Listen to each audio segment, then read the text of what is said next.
At the height of its popularity, Chippendale's exotic male dance troupe played to sell-out crowds. People across the country shelled out millions to see them.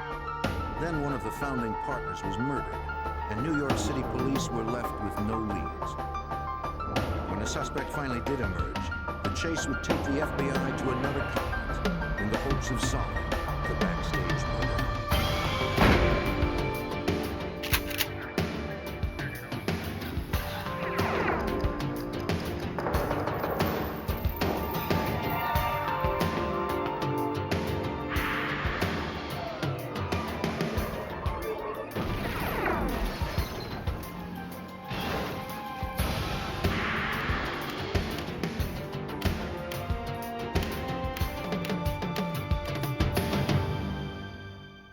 In the 1980s, two partners created a nightclub that would bring them wealth and international fame. The male strip club phenomenon promised female patrons fun and excitement, but the bright lights hid a dark side. I'm Jim Kallstrom, former head of the FBI's New York office.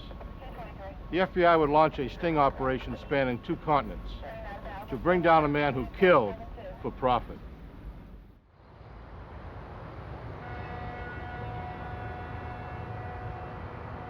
New York City is famous for its show business tradition. Within a 4-block radius of Times Square, hundreds of offices are rented by producers looking for their next hit. One such place was on the 15th floor of a building on West 40th Street. In 1987, it was home to Unicorn Productions. Nick DeNoia was its founder and president. Curiously, the 5-time Emmy Award-winning children's television producer became best known as the producer and vice president of Chippendales, the exotic male dancers. On April 7th, 1987, he was gunned down. Nick. A colleague heard the shot.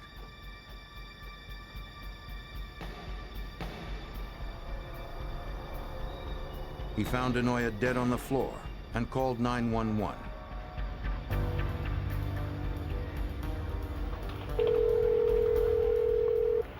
May I help you? Oh, yes. A man has just been shot in my office. Hold on, please. I have to connect you with the ambulance service. Oh, please. Certainly. Emergency vehicles arrived moments later.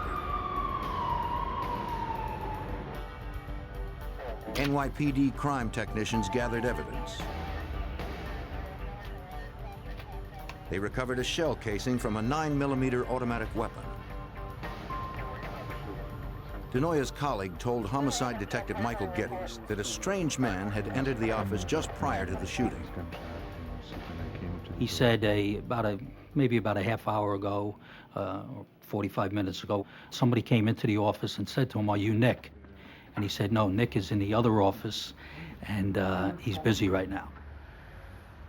Without looking up from his work, the associate pointed the man to DeNoia's office. He never saw the stranger's face. The witness told detectives that moments later, he noticed the same man in the bathroom.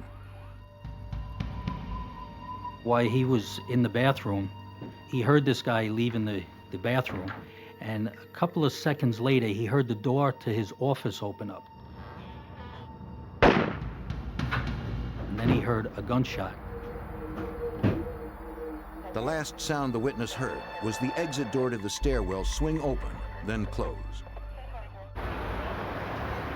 Detective Geddes traced the killer's path, hoping to find something along the way that would point to his identity. I took down the route that I thought that the shooter might have taken to see if there was any evidence or anything. And I ran down the 15 floors, I believe it was. And when I got down to the end, there was 2 exits. One would lead to the lobby area, one would lead to the freight elevator area. So I exited out of the freight elevator area, then came back in and exited out of the lobby area just to get a feel for the scene. On the ground floor, detectives investigated the freight area. They dusted for prints, but were unable to lift any that were usable. The freight elevator operator had seen a man run through the door and out to the street. Had you ever seen him before? He recalled that the suspect wore jeans and had dark hair. He also gave us the exit of how the fella came out of the building as he exited the building on 40th Street, and when he came out, he made a left towards 8th Avenue. Upstairs, two city detectives arrived with Nick DeNoia's brother Val from New Jersey to identify the body. The men had been close. Val was devastated by the sight of his murdered brother. Afterwards, Val DeNoia came to the precinct to help investigators in any way he could. Nick's brother wanted the case solved as soon as possible. Detective Geddes hoped Val knew something that could provide a solid lead. Being a detective, one of the hardest things to do is to tell somebody, you know, that, hey, we're not going to be able to solve this case right away unless you know something that can help us. And I explained to him at that time, I said, look, if it was something that happened here in the New York area, maybe it was a business relationship here, or a relationship, a love relationship, or some kind of emotional type of relationship, we have a good shot of solving that crime right away. For Val DeNoia, one name came to mind: his brother's business partner, Steve Banerjee. Banerjee had known Nick DeNoia since the early 80s. Val told the detective that his brother met him in Los Angeles. Nick DeNoia had traveled to LA hoping to build upon the success he enjoyed in New York. The five-time Emmy Award-winning producer fielded many offers, but one man in particular was relentless in his pursuit. Steve Banerjee, the East Indian immigrant and entrepreneur who had dreamt up Chippendale's male exotic dance revue, wanted DeNoia to fashion a more refined act. Though ladies-only nights in LA were extremely popular, Banerjee wanted a dance troupe worthy enough to draw audiences in New York and Las Vegas. He believed that Nick DeNoia was the man who could make that dream come true. Val DeNoia said that his brother was reluctant at first, feeling the act was too sleazy. When Banerjee promised him all touring rights and 50% of its proceeds, DeNoia accepted the offer. Nick polished the routine and booked the troupe at Club Magique in New York. The newly styled Chippendales dancers became an instant hit. But shortly after his success, Val told the detective that Nick's relationship with Banerjee had soured. Banerjee demanded a larger percentage of the touring profits, but Nick refused to give in. They were always constantly arguing, and they were arguing about different ends of the business, and, you know, it's just like regular business partners, you know, but they were having trouble. And DeNoia was starting to take his troupe out, and he was going to form a new business. He was doing very well. In the weeks prior to his death, Nick was negotiating touring deals for a troupe he designed to compete directly with Chippendales. Stealing market share from Chippendales could cost Banerjee millions. Val offered the detectives his brother's financial records. NYPD set up surveillance at Nick DeNoia's funeral since detectives suspected he'd been murdered by someone he knew. Nick's brother would help identify as many mourners as possible. Nick's partner, Steve Banerjee, was among those who paid their respects. The following day, investigators phoned Banerjee in California to inquire about his relationship with his late partner. For Detective Geddes, the interview had a subtler agenda than fact-finding. We were trying to get what we call a negative interview, you know, where if he says, no, I had nothing to do with it, we were great friends, and things like that, just to try to disprove things that were starting to be said, so if later on it was involved with him, we could just tie it all together. You know, it's like I said to you, it's Banerjee a real never pity. contradicted what police already knew.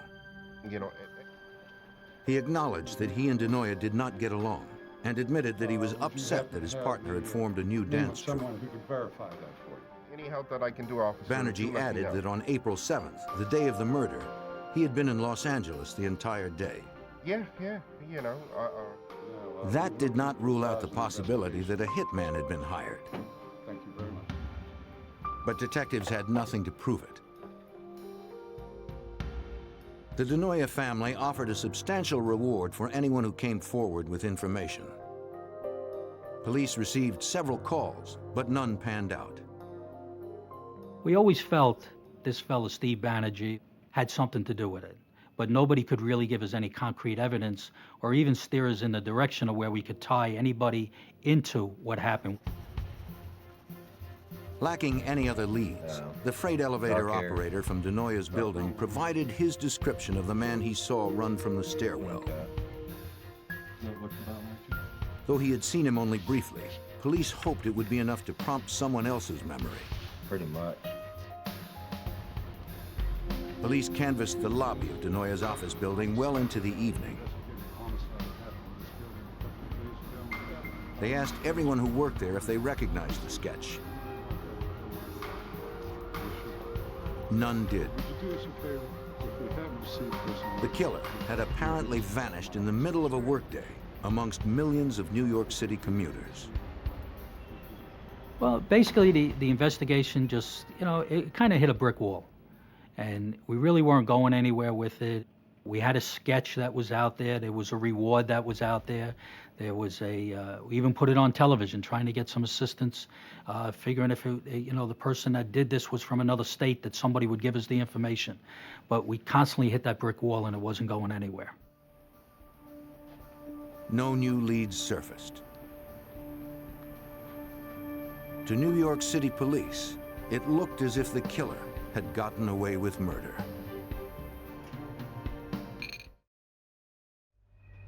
Dick. 4 years had passed since Chippendale's choreographer Nick DeNoia had been murdered in his Manhattan office. The case remained unsolved. Then, in July 1991, over 2,500 miles away, Special Agent Dan West at the FBI's Las Vegas field office received a call. It was from a man who claimed he had been hired to kill 2 people for $25,000. I immediately wasn't sure whether or not he was just a prank call. It's not unusual for the FBI, especially in Las Vegas on a weekend, to receive prank calls, a lot of alcohol flowing. So I asked him to give me specific details of the alleged planned murder. The caller said that a man named Ray Cologne had hired him to kill 2 managers of a male exotic dance troupe touring England. They were competitors of the Chippendales dancers. The source said he did not know why Cologne wanted the men dead, but for some reason the would-be hitman had decided not to go through with it. I'm not sure if the source backed out because of Good Samaritan reasons or because he chickened out. He flew to England and then flew back to the United States almost immediately. I think he flew into Los Angeles and then drove to Las Vegas, basically to hide out. The agent told the source to meet him at the office at 5 o'clock the next morning. He needed to somehow confirm the caller's story. He also said that he had worked with the DEA in prior investigations as an informant, and he provided me with the name of a DEA agent in Houston who could vouch for him. The DEA agent confirmed that he had previously worked with the source and insisted that the man was to be trusted. After the FBI arranged protection for the intended victims in England, the informant described the murder plan. Preparations were made a few days earlier at the Los Angeles home of his former landlord, Ray Cologne, the man who had hired him. Cologne led the would-be hitman to his garage, where they met Cologne's brother-in-law, who had recently returned from scouting the victims in England. Look, man, we want this He told the informant that he could find his targets in the town of Blackpool on July 20th, when the exotic dancers were scheduled to perform there. Because of England's strict gun laws, smuggling a gun in was out of the question. Instead, Cologne instructed the hitman to kill his victims by fatal injection. He mixed a dose of cyanide powder into a small vial. They figured it could be smuggled past customs in a bottle of eye drops. The agent needed something more solid than the statement of one informant to bring in Ray Cologne. He consented to get Cologne on tape. The reformed hitman would call Cologne and pretend that he was still in England. What we were trying to get from the telephone conversations was strong evidence that Cologne was a part of the plan to kill the two intended victims, if not the organizer of the plan. We had the information from the source, but we had to verify that through the tape conversations.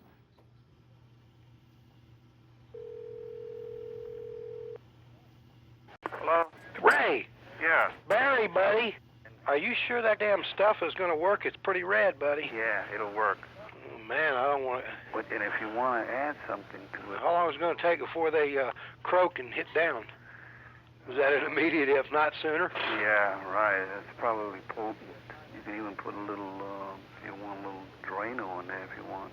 Well, it's gonna kill them right away then, huh? Okay. It was evident from the beginning that Ray Cologne was not only a participant in this murder for hire scheme, but that he was actually the director of it.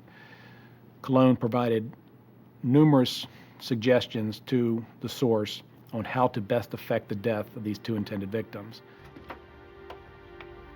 What wasn't evident from the recordings was a motive for killing two managers of an exotic male dance troupe. Do you know who hired Cologne? During the conversations, Cologne had made reference to a third man who was providing money for the double murder. But the informant told Agent West that he did not know the man's name. 2 days later, on Wednesday, July 25th, 1991, a federal judge in California was convinced that the FBI had enough probable cause to search Cologne's Los Angeles home. What's up? Cologne was surprised by the warrant. It limited the agent's search to cyanide, travel records to England, and correspondence that could link Cologne and his brother-in-law to the intended murders. In the bedroom, they found flyers for the male exotic dance tour in England. Harry, let me have a bag, will you? They also found 2 handguns in a drawer. Records indicated they had been legally purchased by Ray Cologne. And since the warrant didn't specify weapons, the guns were not seized. In the garage, agents did find something the warrant had specified. A bag filled with cyanide. It corroborated their informant's story. This is what he was talking about. Then, one agent found something that would break the case wide open. During the course of the search warrant, we found Cologne's address book. Special Agent Andy Stefanik from the Los Angeles office was going through that book, and he noticed the name of Steve Banerjee. Agent West also discovered that Steve Banerjee, the well-known Los Angeles owner of Chippendale's nightclub, had called Cologne recently. The toll record showed several conversations, several calls going back and forth between Banerjee and Cologne. In addition, that same day, we received the results of interviews from the British police on the intended victims, and both indicated that Steve Banerjee was the only person they could possibly think of who would have a motive to kill them or would even want to kill them. The 2 managers of the rival male dance troupe believed that Banerjee wanted them dead to stop them from competing with Chippendales. This was the same motive that New York authorities suspected was behind the murder of Banerjee's former business partner, Nick DeNoia. Agents called New York City homicide detective Michael Geddes to find out more about the 5-year-old DeNoia murder. All of a sudden, I got a phone call from the FBI. I really got excited at that point because it was already maybe 5 years, 5.5 years or so. So it looked like we might have the opportunity to give the family their final piece. But neither the NYPD nor the FBI had direct evidence against Steve Banerjee. And agents were still unsure if Cologne would be able to assist the murder investigation. We at that time did not know whether or not Cologne was involved in the Nick DeNoia murder. The composite picture resembled Cologne, but it certainly wasn't a match. Despite their uncertainty about Cologne's role in DeNoia's murder, they had strong evidence against him for conspiracy to commit murder. Faced with stiff jail time, the FBI believed he would talk. Cologne knew that he had to take a hit. There was no question about that. He was caught red-handed in the planning of the murder of 2 individuals. So he had to accept the fact that he was going to go down for some time himself, but that it was going to be a lot less time in jail if he worked with us. On August 2nd, 1991, agents arrested Cologne and his brother-in-law for conspiracy to commit murder. Cologne's arrest would increase the pressure to tell the FBI what he knew about Steve Banerjee and the murder of Banerjee's partner, Nick DeNoia. What the FBI didn't count on was that Cologne's arrest would make Chippendale's owner Steve Banerjee far more elusive.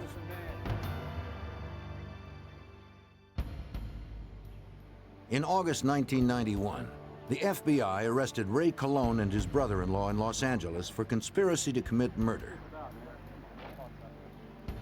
Their 2 targets, who escaped unharmed, were managers of a male exotic dance troupe touring England. Agents believed that a 3rd man, Steve Banerjee, creator of Chippendales, had hired them to kill the men. Watch your head. Special Agent Dan West needed more than a hunch to arrest Banerjee. He hoped that Ray Cologne would provide something more solid. He knew that, that his best chances of getting the best deal were to cooperate with the FBI.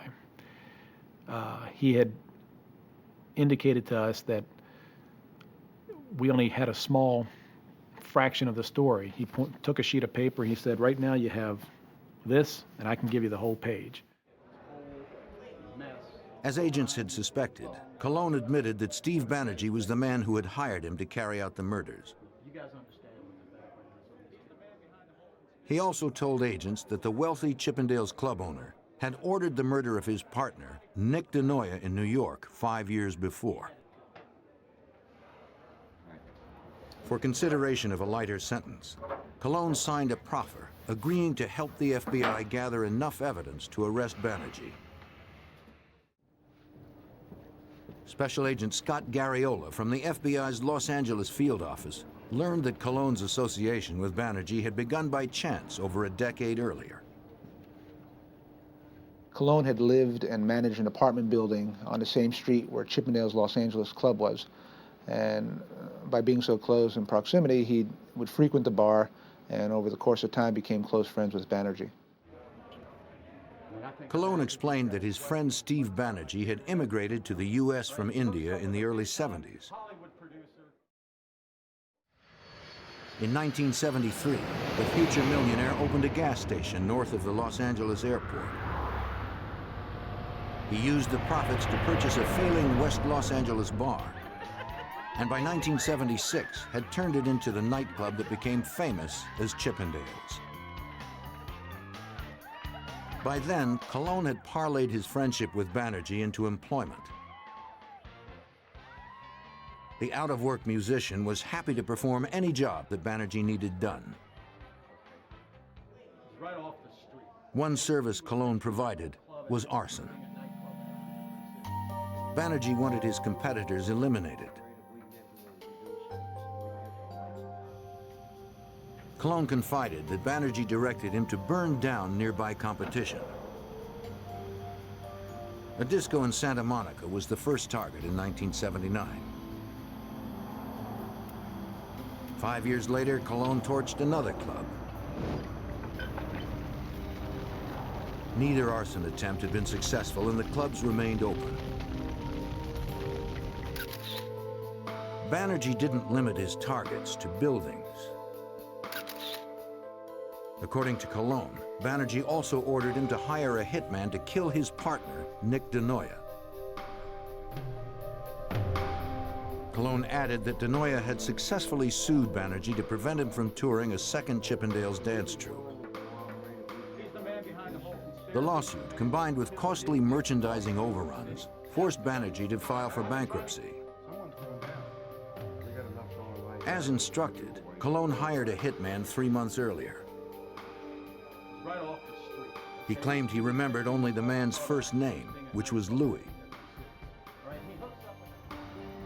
On the day of the murder, Colon and Louis flew in from LA, rented a car, and drove into Manhattan.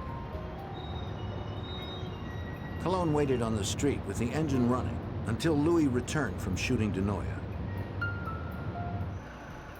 The following night, Colon was back in Los Angeles. In Chippendale's parking lot, Banerjee paid Colon $12,000 cash, the balance of the original $25,000 fee. Colon's story was good, but it was only hearsay from a suspected conspirator. He might say anything to serve less jail time. Special Agent Garriola first needed to verify the facts Colon had presented. At this point, all we had was somebody in prison telling us, well, it wasn't me, it was somebody else who was behind it. Your initial plan is to corroborate as much as possible what he's telling you. And that's what we did for the first couple of months. With Colon's credibility secured, the FBI set out to get Banerjee and the hitman who killed his partner. Agents figured the only one Banerjee would trust enough to confess to would be his old friend Ray Colon, but they needed to get Colon close enough. We had Colon released out of the jail where he was being housed under a proposed medical furlough because of his health problems. And we started sending communications to Banerjee via letter, messenger-delivered letters, and cryptic phone calls to try and get Banerjee to respond to him. Banerjee refused to return calls or letters. He was suspicious of Colon, despite having paid him over $200,000 at various drops around the city to keep Colon loyal since his arrest. The FBI came up with another plan to compel Banerjee to respond to Colon. We decided to force the issue and set up a meeting on our own terms. And we had Colon waiting across the street from Chippendales one morning. As agents watched, Colon called to Banerjee when he emerged from the club. The Chippendales owner was curious as to why Colon was standing outside his establishment. Banerjee spoke to him in whispers, suspecting he may be wired. Agents had no way of knowing what Banerjee might be planning. We took several precautions.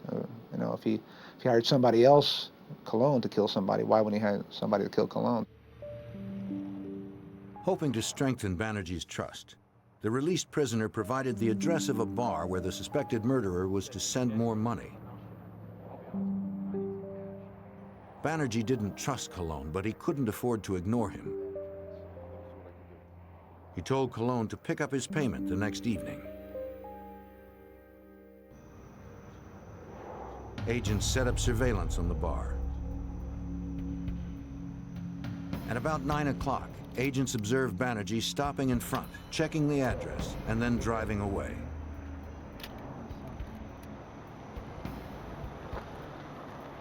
A short time later, a messenger delivered a package.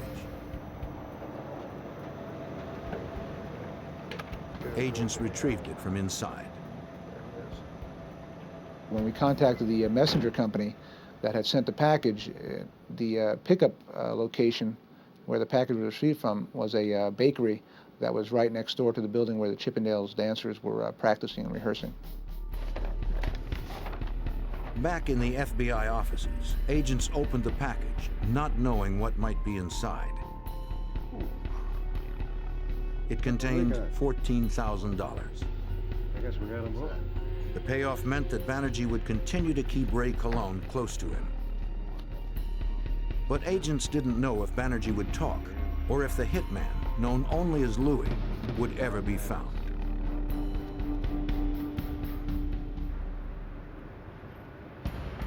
In the summer of 1992, FBI agents continued to surveil Chippendales club owner Steve Banerjee. He was suspected of ordering the murder of his partner more than 5 years earlier.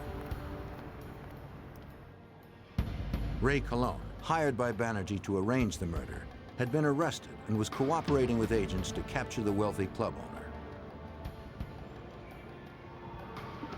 Wearing a wire, Colon met the East Indian entrepreneur at a hotel in Santa Monica, hoping to get his confession on tape.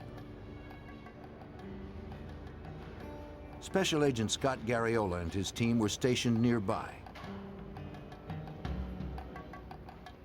Banerjee immediately motioned for Colon to join him in the men's room. When the two of them went into the men's room, and Banerjee told him to be quiet, not to say a word, he searched Colon about 3 times looking for the wire. Agents worried about what the suspected murderer might do to Colon if he found the wire. Colon's life depended on the FBI's skills at concealment. All right? Okay. Banerjee never found the wire, but it was clear that he did not completely trust his longtime friend Ray Colon. Out in the lobby, Banerjee insisted they communicate through notes instead of speaking. Agents recorded only scribbles and whispers. Banerjee wanted to know how much Colon had told the FBI and what they knew about, quote, the deed. Colon knew the deed referred to the murder of Banerjee's partner. The former musician denied that he had said anything to federal agents. Once again, we were unsuccessful in getting an audible recording due to the fact that Banerjee basically whispered throughout the whole thing and wrote notes, and when Colon would raise his voice and try and talk, Banerjee would shush him basically by putting his finger to his mouth and saying, no, we can't talk. Banerjee gathered the notes and returned to the restroom, this time alone. Despite his doubts about Colon's loyalty, Banerjee handed him another payment, this time in plain view of agents. The package held $30,000, more than twice as much as the first. Unfortunately for investigators, there was nothing illegal about giving Colon cash. On its face, it's basically a loan for attorney's fees for Colon. Without the story on tape of how Colon and Banerjee were partners in these crimes, the money basically was not going to be able to do anything for the case. After Banerjee's Mercedes was out of sight, agents hoped to retrieve at least a portion of the notes from the meeting.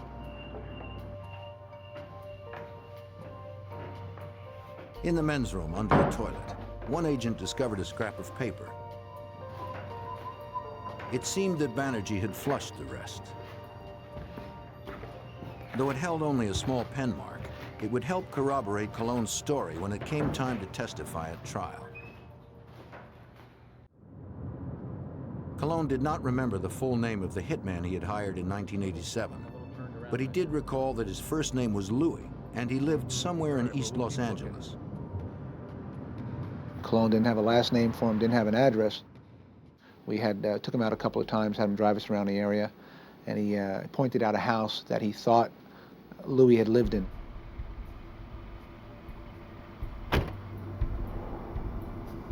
Colon's memory proved correct. The woman who answered the door was Louis's mother. Since she did not know Cologne, she refused to tell him where her son was. Cologne told her that he wanted to provide work for him and handed her his card. In a few days, Cologne received a call. Unfortunately, what we came across was Louis's brother, Andy, and we had to establish a relationship with Andy to try and find out where Louis was. So we had Cologne talking to Andy about various things. He needed to hire Louis back for a job, same job he had completed a few years prior. After about a month, Andy finally told Cologne that he could find his brother, Roberto Rivera Lopez, in Los Angeles' county prison. Rivera, whose nickname was Louis, was serving time for possession of narcotics and would be out of jail in a few months. As a heroin junkie, he would need fast cash after his release and wanted to know more about Cologne's offer. Cologne laid the groundwork once again for this new job that he wanted Rivera to help him with. And the plan that we had set in motion was that there was a witness to the homicide in 1987, and that Louis needed to go back and take care of that witness. Near the end of 1992, Cologne met with the hitman for the first time in 5 years. With their conversation being monitored, the FBI informant slowly drew Louis Rivera in, detailing a new murder plot.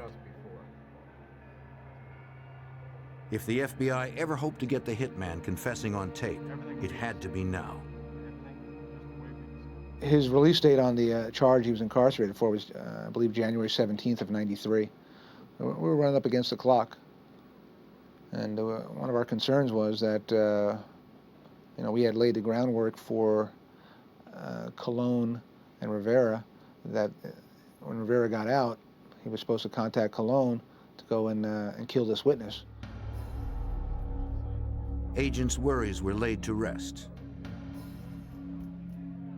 On Christmas Eve 1992, Rivera described his role in the murder of Nick DeNoia. At 3:30 p.m. on April 7th, 1987, Louis arrived on the 15th floor of DeNoia's building disguised as a messenger. The place was empty except for one man in the outer office.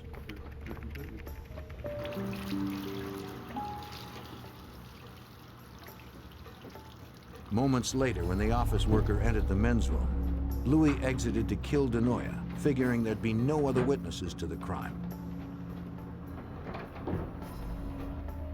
He found the producer at his desk, pulled out a 9mm semi-automatic, and fired from 3 feet away.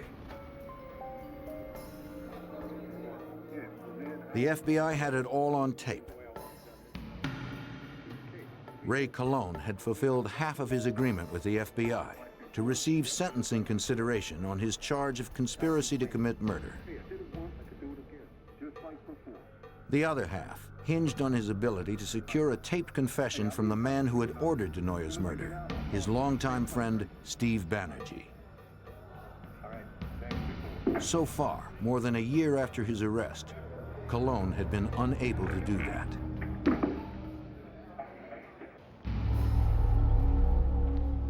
By January 1993, the FBI's cooperating witness, Ray Cologne, had been unable to convince murder suspect Steve Banerjee to discuss aloud the crimes they had planned together. They had met several times, but Banerjee had been too paranoid or too clever to be recorded. At one meeting, Banerjee suggested he'd help Cologne hide out overseas.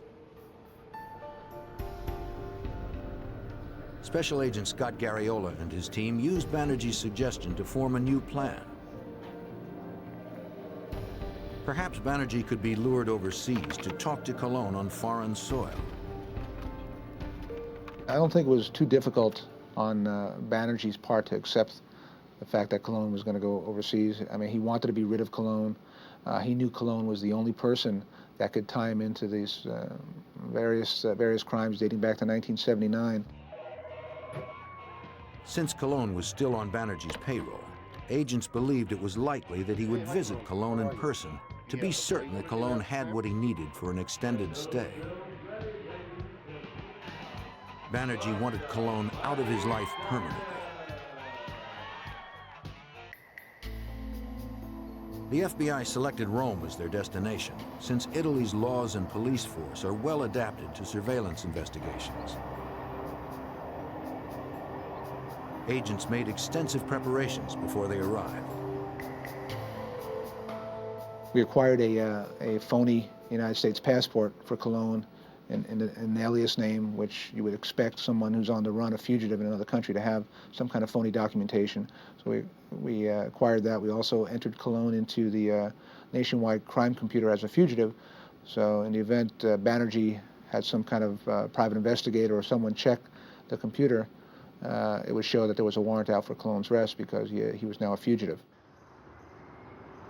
With the cooperation of the Italian authorities, the FBI secured an apartment for Cologne in Rome that was wired for recording. When everyone was assembled, Cologne placed a call to Banerjee in California. The East Indian murder suspect understood that Cologne would use the code name Mr. Underwood when he called. Yeah. Hey, this is Mr. Underwood. How you doing, Steve? So when can you come and discuss the particulars? I cannot go to Italy, but I can go to Switzerland. How about Zurich? Can you come to Zurich? No, that's impossible. Why can't you go to Italy? I know visa. Huh? It takes a month to get it. There was a problem with Banerjee coming to Rome since he was not a United States citizen. He claimed he was not able to obtain a visa in time to enter Italy, and he wanted initially to meet us up by the Italian-Swiss border. Banerjee finally agreed to meet Cologne in Zurich, Switzerland. The FBI had only a short time to make the new arrangements. It was quite a challenge to get everything accomplished. Basically, this was a Friday, I believe, and it was basically one day since no one worked on a weekend back in the States. We had to get everything, all the necessary approvals for the travel, the country clearance. We had to get the U.S. Attorney's Office to contact, through a mutual legal assistance treaty, contact their counterparts in Switzerland to get the authority, the legal authority to do the consensual recordings. It was quite arduous, to say the least. We will take Despite the brief turnaround time, the FBI and Swiss authorities would be ready. across towards the main door. The plan was to wire Cologne for a meeting in the hotel lobby. Afterwards, the informant would suggest continuing the meeting in his hotel room, which would be equipped with audio and video devices planted by a special unit of the Swiss police. The bar. Two adjoining rooms were booked in a downtown Zurich hotel. One room they wired for picture and sound. The room next door would hold the monitoring equipment. Agents hoped that this time, their efforts would finally be rewarded with Banerjee's confession on tape. From the time of his arrival at the Zurich airport, Steve Banerjee would be under constant police surveillance. The plan was for Cologne to call Banerjee and arrange a meeting in another hotel late in the afternoon.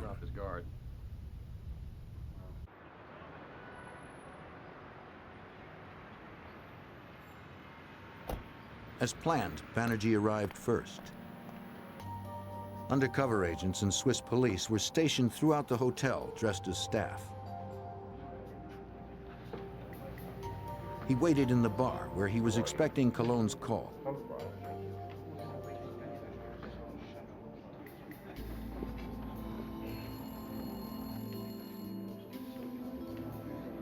On cue, the phone rang. Cologne was on his way. This was the FBI's best chance to get the recording they had long awaited. To be sure Banerjee's voice was taped clearly, they hid the wire inside Cologne's outermost layer of clothing, his coat. But Cologne seemed nervous and removed his coat when he arrived. As a result, investigators could no longer hear the conversation. Years of pursuit hung in the balance. It seemed unlikely that Banerjee would agree to meet Cologne again anytime soon. We had ourselves a major problem.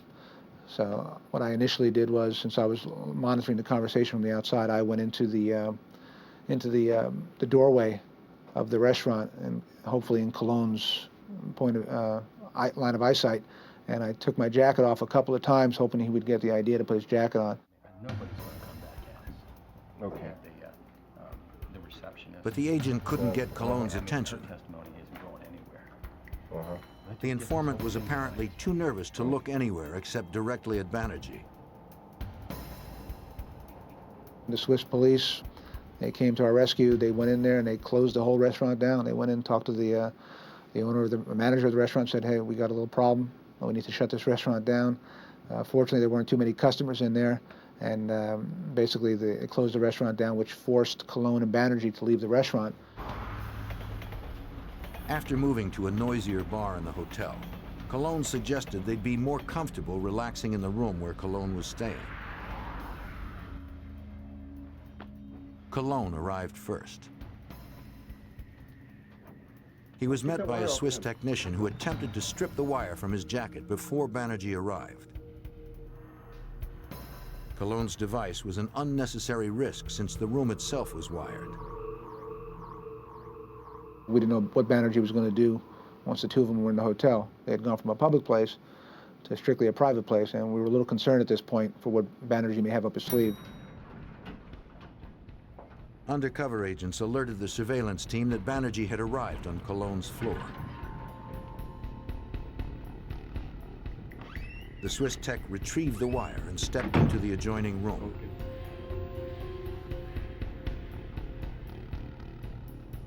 Cologne barely had time to pour himself a drink before there was a knock on the door.